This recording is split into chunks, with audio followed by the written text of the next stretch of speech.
এই রোজার মধ্য দিয়ে আল্লাহ রাব্বুল আলামিনের সঙ্গে মানুষের নৈকট্য এবং সান্নিধ্য লাভ হয়। তাদের মধ্যে খোদাভীতির গুণ অর্জিত হয়।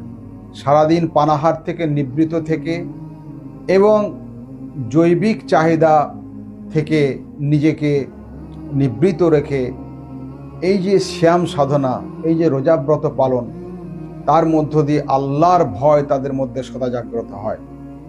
এই আল্লাহর ভয় এমন একটা গুণ, যে গুণ মানুষের মধ্যে অর্জিত হলে সমস্ত রকমের পাপাচার থেকে সে নিজেকে মুক্ত রাখে, দুর্নীতি মুক্ত জীবনযাপন করে।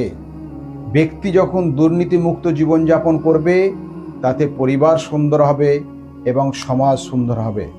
আজকে সারা বিশ্বে মানুষের যে চারিত্রিক অধঃপতন ঘটছে এবং রাষ্ট্র, সমাজ, পারিবারিক জীবনে নানা রকম দুর্নীতি প্রকট রূপ লাভ করেছে, তা থেকে বাঁচার উপায় হচ্ছে মানুষের আল্লাহর সঙ্গে সম্পর্ককে মজবুত করা এবং আল্লাহকে ভয় করে চলা। রোজা সেই শিক্ষা আমাদেরকে দেয়।